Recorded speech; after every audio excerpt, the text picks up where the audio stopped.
નમસ્કાર વિદ્યાર્થી મિત્રો, સફરે ભૌતિકીમાં તમારું ખૂબ જ સ્વાગત છે. તો 12 સાયન્સના લેક્ચરમાં આજે આપણે અહીંયા દાખલાઓની ચર્ચા કરી રહ્યા છીએ.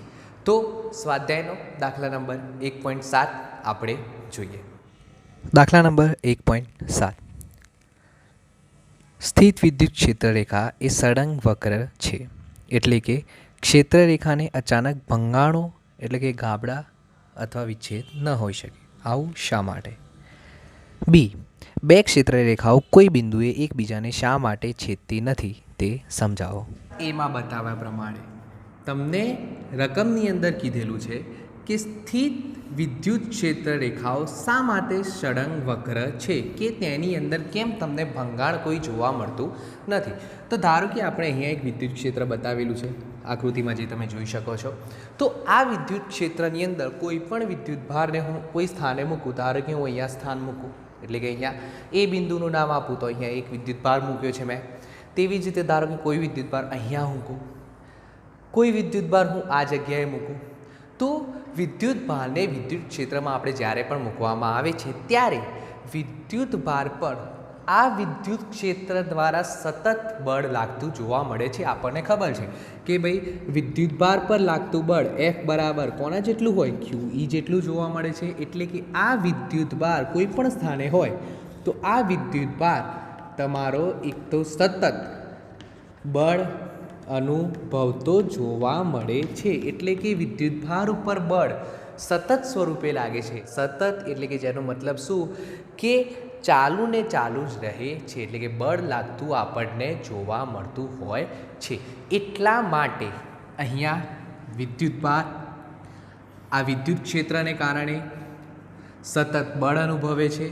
તે ઉપરાંત વિદ્યુત ભાર જ્યારે પણ તમારા વિદ્યુત ક્ષેત્રની અંદર ગતિ કરતો હોય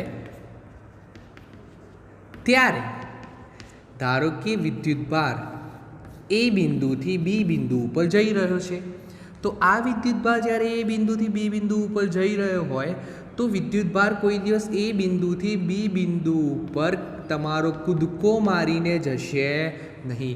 આ વિદ્યુત ભાર વિદ્યુત ક્ષેત્રમાં એક બિંદુથી બીજા બિંદુ સુધી સતત સ્વરૂપે ગતિ કરતો હોય છે. એટલે કે આખા માર્ગ ઉપર વિદ્યુત ભાર ગતિ કરીને એ બિંદુથી બી બિંદુ ઉપર જશે. તો એટલા માટે આપણે કહી શકીએ છીએ કે ભાઈ વિદ્યુત ક્ષેત્રની અંદર કોઈ દિવસ તમારું ભંગાણ જોવા મળતું નથી. બરાબર, આટલી ખબર પડી ગઈ. એટલે કે વિદ્યુત ભાર ઉપર વિદ્યુત ક્ષેત્રના કારણે સતત બળ લાગતું હોય છે, તેમજ વિદ્યુત ભારની ગતિ દરમિયાન વિદ્યુત ભાર પોતે એક બિંદુથી બીજા બિંદુ ઉપર ડાયરેક્ટ કૂદકો મારીને નથી જતી રહેતો, પરંતુ સતત સ્વરૂપે જતો જોવા મળે છે. એટલા માટે વિદ્યુત ક્ષેત્રની અંદર તમારું કોઈ જ ભંગાણ જોવા મળતું નથી. તમને 1.7 માં કીધેલું છે કે ભાઈ વિદ્યુત ક્ષેત્ર રેખાઓ એટલે કે બે ક્ષેત્ર રેખાઓ ક્યારે પણ એકબીજાને છેદતી નથી. તો કેમ? તો આ તમે વિદ્યુત ક્ષેત્ર રેખાઓની લાક્ષણિકતામાં જોઈ ગયા છો. તો તમે અહીંયા જોઈ શકો છો આકૃતિમાં, ધારો કે આનું નામ આપવું A, આનું નામ આપવું B, બે ક્ષેત્ર રેખાઓ દર્શાવેલી છે. તો તમે અહીંયા જોઈ શકો છો કે અહીંયા આ બંને ક્ષેત્ર રેખાઓ એક બિંદુ ઉપર છેદે છે. તો અહીંયા આ છેદન બિંદુ પાસે આપણે અહીંયા જોઈએ તો આ એ વક્રની વાત કરીએ તો એના વિદ્યુત ક્ષેત્રની દિશા આપણને આવી જોવા મળે. તેવી જ રીતે બી વક્રની વાત કરીએ તો એના વિદ્યુત ક્ષેત્રની દિશા આવી રીતે જોવા મળે. એટલે કે એક જ બિંદુ પાસે આપણને વિદ્યુત ક્ષેત્રની કેટલી દિશાઓ મળી? બે દિશાઓ. પણ આ કોઈ જ દિવસ તમારું શક્ય નથી. એટલા માટે બે વિદ્યુત ક્ષેત્ર રેખાઓ ક્યારેય પણ એકબીજાને છેદતી નથી. દાખલા નંબર 1.8. બે બિંદુઓ વિદ્યુત ભારો Q1 બરાબર 3 માઇક્રોકુલમ અને QB બરાબર -3 માઇક્રોકુલમ એકબીજાથી શૂન્ય અવકાશમાં 20 સેન્ટીમીટર દૂર રહેલા છે. તો એ બે વિદ્યુત ભારોને જોડતી રેખાના મધ્યબિંદુ O આગળ વિદ્યુત ક્ષેત્ર કેટલું હશે? બી. જો 1.5 × 10⁻⁹ કુલમ માન ધરાવતો એક ઋણ પરીક્ષણ વિદ્યુત ભાર આ બિંદુએ મૂકવામાં આવે તો તેના ઉપર લાગતું બળ કેટલું હશે?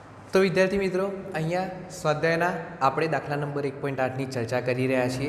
તો તમને રકમમાં આપેલું છે કે બે વિદ્યુત ભારો એટલે કે એ બિંદુ ઉપર આપણો જે વિદ્યુત ભાર છે એટલે કે QA, જેની કિંમત તમારી 3 માઇક્રોકુલમ છે, અને બી બિંદુ ઉપર જે વિદ્યુત ભાર છે એને QB કે જેની કિંમત તમારી -3 માઇક્રોકુલમ છે. આ વસ્તુ આપણને રકમમાં આપેલી છે. હવે તમને રકમમાં આપેલું છે કે આ બંને બિંદુઓ વચ્ચેનું અંતર એટલે કે એ અને બી બિંદુઓ વચ્ચેનું અંતર તમારું કેટલું છે? 20 સેન્ટીમીટર. તો આ 20 સેન્ટીમીટરને મીટરમાં ફેરવીએ તો 20/100 એટલે કે 0.2 મીટર જેટલું બંને વચ્ચેનું અંતર જોવા મળે છે. એટલે કે એ અને બી બિંદુ વચ્ચેનું અંતર આપણું કેટલું થઈ ગયું? 0.2 મીટર. હવે તમને રકમમાં કીધેલું છે કે ભાઈ એ અને બીના મધ્ય બિંદુ એટલે કે ઓ બિંદુ પાસે આપણે બંને વિદ્યુત ભારો દ્વારા ઉત્પન્ન થતા વિદ્યુત ક્ષેત્રની ગણતરી કરવાની છે. તો ઓ બિંદુ પાસે આપણે વિદ્યુત ક્ષેત્ર શોધવું છે. તો ઓથી એનું અંતર 0.2નું અડધું થવાનું એટલે 0.1 થઈ ગયું. ઓથી બીનું અંતર પર તમારું કેટલું થઈ જવાનું? 0.1 મીટર. તો આપણે સૌથી પહેલાં ઓ બિંદુ પાસે બંને વિદ્યુત ભારો દ્વારા ઉત્પન્ન થતા વિદ્યુત ક્ષેત્રની ગણતરી કરી લઈએ. તો સૌથી પહેલાં ક્યુ એ વિદ્યુત ભાર દ્વારા કયા બિંદુ પાસે? ઓ બિંદુ પાસે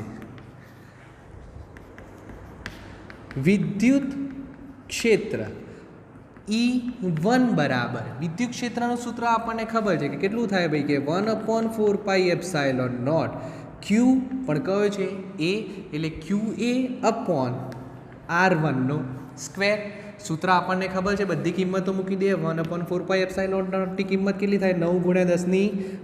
ખાસ યાદ રાખવાનું, QA ની કિંમત કેટલી આપેલી છે તમને? 3 માઇક્રોકુલમ. માઇક્રો એટલે 10⁻⁻ કેટલી ઘાત થાય? 6 એના છેદમાં આરનો સ્ક્વેર. આર એ થી ઓ વચ્ચેનું અંતર કેટલું થવાનું? 0.1 મીટર એટલે કે 0.1નો વર્ગ. એટલે કે તમે અહીંયા લખી શકો છો કે 9/0.1 એટલે 90. ફરી એકવાર ભાગે 0.1 એટલે 900. 900 × 3 એટલે તમારો જવાબ કેટલો થવાનો? 2700. 2700 × 9માંથી 6 જાય તો 3 એટલે કે 10⁻3. આના બરાબર પોઈન્ટ કાપી દો તો 1, 2 અને 3 તો 2.7 લખીએ તો આપણે 3 પોઈન્ટ કાપ્યા તો × 10⁻6. આપણે અહીંયા શું શોધવું છે? વિદ્યુત ક્ષેત્ર. તો એટલા માટે એનું એકમ શું થાય? ન્યૂટન પ્રતિ કુલમ. હવે અહીંયા ખાસ ધ્યાન રાખવાનું, આ કયો વિદ્યુત ભાર હતો? એ બિંદુ ઉપર ધન વિદ્યુત ભાર હતો. તો ધન વિદ્યુત ભારનું વિદ્યુત ક્ષેત્ર કઈ તરફ હોય? બહારની તરફ હોય. એટલે કે બહારની તરફ એટલે કે આનું વિદ્યુત ક્ષેત્ર આ તરફ જવાનું. તો આ તરફની દિશા એટલે કે કઈ થવાની? OB. તો કઈ તરફ જવાનું તમારું? OB તરફ.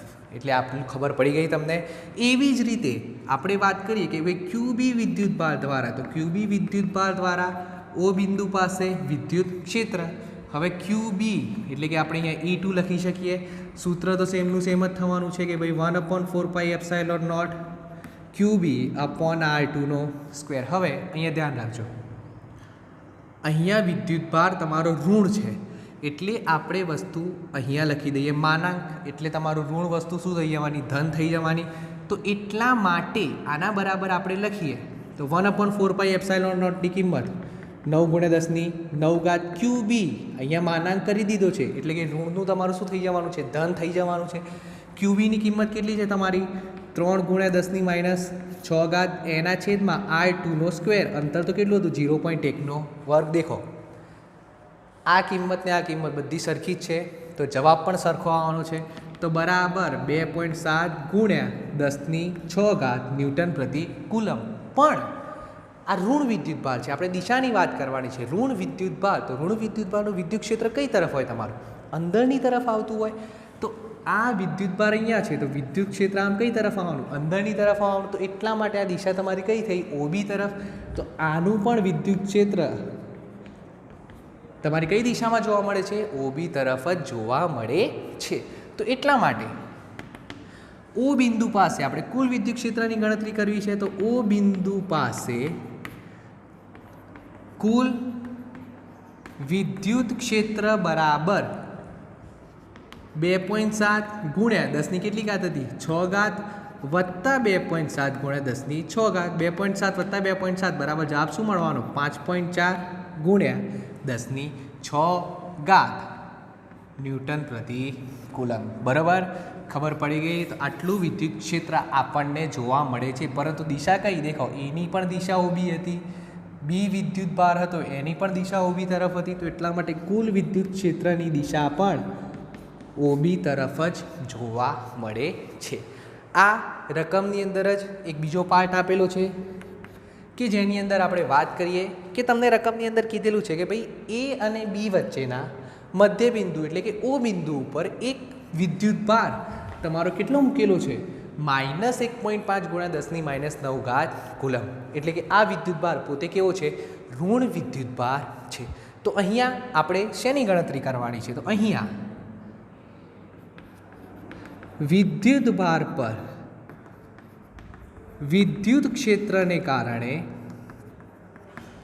લાગતું બળ આપણે અહીંયા શોધવાનું છે. તો બળ F બરાબર શું થવાનું? QE. સૂત્ર આપણને ખબર જ છે, ક્યુની કિંમત આપણી જોડે છે 1.5 × 10⁻⁹ એના ગુણ્યા વિદ્યુત ક્ષેત્રની કિંમત કેટલી છે? આપણે હમણાં જ શોધી છે કે 5.4 × 10⁶. અહીંયા ખાસ ધ્યાન રાખવાનું, 9માંથી 6 જાય તો કેટલા વધવાના? 3.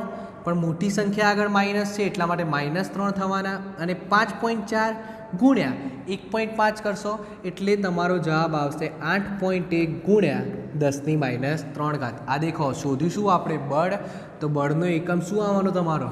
ન્યૂટન. તો એટલા માટે આ વિદ્યુત ભાર પર લાગતું બળ તમારું કેટલું થવાનું? 8.1 × 10⁻³ ન્યૂટન. તો આ બળની તમારી દિશા કઈ હશે? તો હવે અહીંયા ખાસ ધ્યાન રાખજો, અહીંયા આપણે મૂક્યો હતો ઋણ વિદ્યુત ભાર. તો તમે અહીંયા જોઈ શકો છો કે આ ઋણ અને ઋણ વચ્ચે તમારું શું થવાનું? અપાકર્ષણ થવાનું. એટલે કે આ વિદ્યુત ભાર દૂર જવાનો પ્રયત્ન કરવાનો, પણ આ બાજુ કયો વિદ્યુત ભાર છે? ધન વિદ્યુત ભાર. તો ધન ઋણ વચ્ચે શું થાય? તમારું આકર્ષણ જોવા મળે. તો એટલા માટે આ બળ તમારું કઈ તરફ લાગશે? તો એ વિદ્યુત ભાર તરફ તમારું બળ લાગશે. એટલે તમે લખી શકો કે ભાઈ બિંદુ એ તરફ બળની દિશા જોવા મળે છે. 9. એક તંત્રમાં બે વિદ્યુત ભારો QA બરાબર 2.5 × 10⁻⁷ કુલમ અને QB બરાબર -2.5 × 10⁻⁷ કુલમ અનુક્રમે A 0,0 -15 સેન્ટીમીટર અને B 0,0 +15 સેન્ટીમીટર બિંદુએ રહેલા છે. તંત્રનો કુલ વિદ્યુત ભાર અને વિદ્યુત ડાયપોલ ચાક માત્રા શોધો. તો વિદ્યાર્થી મિત્રો, સ્વાધ્યાયના દાખલા નંબર 1.9ની આપણે ચર્ચા કરી રહ્યા છીએ. તો તમને રકમમાં બે વિદ્યુત ભારો કે જે એ બિંદુ અને બી બિંદુ ઉપર રહેલા છે તેમની કિંમત આપેલી છે. તો QA એટલે કે એ બિંદુ ઉપર રહેલું વિદ્યુત ભાર તેની કિંમત છે 2.5 × 10⁻⁷ કુલમ અને બી બિંદુ ઉપર રહેલો વિદ્યુત ભાર કે જેની કિંમત છે -2.5 × 10⁻⁷ કુલમ. હવે એ અને બી બિંદુના અંતરો તમને રકમમાં આપેલા છે કે ભાઈ એ બિંદુ એટલે કે 0,0 -15 સેન્ટીમીટર અંતરે રહેલું છે, તેવી જ રીતે બી બિંદુ 0,0 15 સેન્ટીમીટર અંતરે રહેલું છે. ખાસ ધ્યાન રાખવાનું, એટલે કે 0 એટલે પહેલું x અક્ષ, y અક્ષ અને આ z અક્ષ. x, y અને z એટલે કે આપણા બિંદુઓ ફક્ત z અક્ષ ઉપર રહેલા છે. એ બિંદુ કે જેની અંદર અંતર માઇનસ છે તો એટલા માટે તે તમારું -z અક્ષ ઉપર રહેલું છે, અને બી બિંદુ જેની અંદર અંતર પ્લસ છે તો એટલા માટે તે +z અક્ષ ઉપર રહેલું છે. આટલી ખબર પડી ગઈ. તો રકમમાં સૌથી પહેલાં તમને પૂછ્યું છે કે ભાઈ તંત્રનો કુલ વિદ્યુત ભાર. તો તંત્રનો કુલ વિદ્યુત ભાર બરાબર આપણી જોડે બંને વિદ્યુત ભારની કિંમતો છે જ, તો બંનેનો સરવાળો કરી નાખીએ તો 2.5 × 10⁻⁷ વત્તા -2.5 × 10⁻⁷ કુલમ. તો એક પ્લસ છે એક માઇનસ છે તો જવાબ શું આવવાનો? 0. તો એટલા માટે અહીંયા તંત્રનો કુલ વિદ્યુત ભાર તમારો શું થઈ જતો જોવા મળે છે? 0 થતો જોવા મળે છે. તેવી જ રીતે રકમમાં આગળ કીધેલું છે કે ભાઈ તંત્રની ડાયપોલ ચાક માત્રા શોધો. તંત્રની ડાયપોલ ચાક માત્રા એટલે કે તમારું કહેવાય શું? મોમેન્ટ. આ વસ્તુ ખાસ યાદ રાખવાની. ડાયપોલ ચાક માત્રા એ જ તમારી મોમેન્ટ કહેવામાં આવે છે. તો આપણને ખબર છે કોઈ પણ ડાયપોલની ડાયપોલ મોમેન્ટ P બરાબર શું થાય? Q × 2A.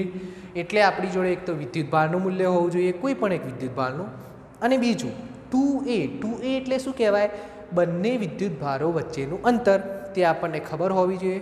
તો વિદ્યુત ભારની કિંમત તો છે, પણ આપણે અંતર શોધવાનું બાકી છે. તો એટલા માટે સૌથી પહેલાં આપણે શોધી કાઢીએ કે ભાઈ બંને વિદ્યુત ભારો વચ્ચેનું અંતર, બંને વિદ્યુત ભારો વચ્ચેનું અંતર એટલે જ કહેવાય તમારું 2a. તો 2a બરાબર, હવે અહીંયા ખાસ ધ્યાન રાખજો, 0 થી b સુધીનું અંતર કેટલું છે? 15 વત્તા 0 થી a સુધીનું અંતર પણ કેટલું છે? 15. ભૂલથી પણ આ જગ્યાએ તમારે માઇનસ લખવાનો નહીં. માઇનસ તમને એ બતાવે છે કે ભાઈ આ એ બિંદુ માઇનસ ઝેડ અક્ષ ઉપર રહેલું છે. પણ આ બંને વિદ્યુત ભારો વચ્ચેનું અંતર એટલે કે આ તો તમારા કેટલા થવાના? પ્લસ જ થવાના. એટલે 15 વત્તા 15 જવાબ કેટલો આવે? 30. એકમ શું આવવાનો? સેન્ટીમીટર. સેન્ટીમીટરનું મીટરમાં ફેરવી કાઢો તો આપણને જવાબ શું મળે? 0.3 મીટર. એટલે કે બંને વિદ્યુત ભારો વચ્ચેનું અંતર આપણને કેટલું મળી ગયું અહીંયા? 0.3 મીટર. તો બસ હવે ડાયપોલ મોમેન્ટ શોધી કાઢીએ. તો માટે તંત્રની ડાયપોલ મોમેન્ટ P બરાબર Q ઇન્ટુ 2a. ક્યુની કિંમત તો છે જ આપણી જોડે કે ભાઈ 2.5 ગુણ્યા 10⁻7 ગુણ્યા અંતર કેટલું છે? 0.3 મીટર. હવે સીધો સાદો ગુણાકાર છે, 2.5 ગુણ્યા 0.3 એટલે કે 2.5 ગુણ્યા 3 કરો તો 7.5 થાય, પણ 0.3 છે એટલે આપણો જવાબ શું આવવાનો? 0.75. તો 0.75 ગુણ્યા 10⁻7. તો તમે આવું લખી શકો. 0.75ના બદલે આપણે લખવું હોય તો આપણે આમ લખી શકીએ કે ભાઈ 7.5 ગુણ્યા આપણે 1 જમણી બાજુ ખસ્યા છીએ, તો એટલા માટે શું થઈ જવાનું? -8. ડાયપોલ મોમેન્ટને એકમ શું થાય? Coulomb into meter. તો આપણને ડાયપોલ મોમેન્ટ અહીંયા કેટલી મળે છે? તો 7.5 ગુણ્યા 10⁻8 કુલમ ઇન્ટુ મીટર જોવા મળે છે. હવે આ ડાયપોલ મોમેન્ટની દિશાની વાત આપણને કઈ? પ્લસ ઝેડ અક્ષ તરફ, એટલે કે આ ડાયપોલ મોમેન્ટની દિશા પ્લસ ઝેડ અક્ષ તરફ જોવા મળશે. બસ દાખલો તમારો અહીંયા પૂર્ણ થાય છે. 4 ગુણ્યા 10⁻9 કુલમ ઇન્ટુ મીટરની ડાયપોલ ચાર્જ માત્રા ધરાવતી એક વિદ્યુત ડાયપોલ 5 ગુણ્યા 10⁴ ન્યૂટન પ્રતિ કુલમનું માન ધરાવતા સમાન વિદ્યુત ક્ષેત્ર સાથે 30° કોણે રહેલી છે. તો આ ડાયપોલ પર લાગતા ટોર્કનું માન શોધો. તો વિદ્યાર્થી મિત્રો, બહુ જ સરળ દાખલો, બહુ જ ઇઝી દાખલો, સ્વાધ્યાયનો દાખલા નંબર 1.10. તો તમને રકમમાં આપેલું છે કે ભાઈ એક ડાયપોલની ડાયપોલ મોમેન્ટ તમારી કેટલી છે? 4 ગુણ્યા 10⁻9 કુલમ ઇન્ટુ મીટર. કે જે તમારું વિદ્યુત ક્ષેત્ર તમને રકમમાં કેટલું આપેલું છે? તો ભાઈ 5 ગુણ્યા 10⁴ ન્યૂટન પ્રતિ કુલમ જેટલું વિદ્યુત ક્ષેત્ર છે. અહીંયા આ તમારી ડાયપોલ વિદ્યુત ક્ષેત્ર સાથે તમારો કેટલો ખૂણો બનાવે છે? 30 ડિગ્રીનો ખૂણો બનાવે છે. તો આ ડાયપોલ પર લાગતા ટોર્કની આપણે ગણતરી કરવાની છે. ટોર્ક ટાઉ બરાબર આપણને સૂત્ર ખબર છે, શું થાય? PE sin theta. તો પીની કિંમત કેટલી છે? તો 4 ગુણ્યા 10⁻9 ગુણ્યા તમારી ઈની કિંમત કેટલી છે? 5 ગુણ્યા 10⁴ ગુણ્યા સાઇન થીટા. સાઇનની તમારી કિંમત કેટલી છે? તો સાઇન 30. આપણે આવું લખી શકીએ. સાઇન 30ની તમારી કિંમત થાય 1/2 એટલે કહેવાય 1/2. તો 4 ગુણ્યા 10⁻9 ગુણ્યા 5 ગુણ્યા 10⁴ ગુણ્યા 1/2. બહુ જ ઇઝી ગણતરી. 2 દુ 4, 5 દુ કેટલા થાય તમારા? 10 ગુણ્યા, હવે અહીંયા ધ્યાન રાખો, 9માંથી 4 જાય, 9માંથી 4 જાય તો કેટલા વધે? 10⁻5. કેમ કે મોટી સંખ્યા આગળ શું છે? બાદબાકી છે. તો 10 ગુણ્યા 10⁻5. તો 10⁻5 જોડે આપણે 10 ગુણીશું તો આપણને જવાબ કેટલો મળશે? ફક્ત 10⁻4. તો એટલા માટે આપણું ટોર્ક કેટલું લાગે છે? 10⁻4 ટોર્ક લાગે છે. ટોર્કનો એકમ શું થવાનો તમારો? તમે અહીંયા જોઈ શકો છો કે ભાઈ પીનો એકમ થાય છે કુલમ ઇન્ટુ મીટર. એટલે કુલમ ઇન્ટુ મીટર ગુણ્યા આપણી જોડે વિદ્યુત ક્ષેત્રનો એકમ છે ન્યૂટન પ્રતિ કુલમ. તો કુલમ ઉડી ગયા, વધ્યું શું? Newton into meter. તો એટલા માટે ટોર્કનો એકમ થાય ન્યૂટન ઇન્ટુ મીટર. તો આપણે જવાબ કેટલો આવે છે કે ભાઈ ડાયપોલ ઉપર લાગતું ટોર્ક કેટલું હશે તમારું? 10⁻4 ન્યૂટન ઇન્ટુ મીટર જેટલું ટોર્ક લાગતું હોય છે. તો બસ આ લેક્ચર આપણે અહીંયા સુધી રાખીએ છીએ.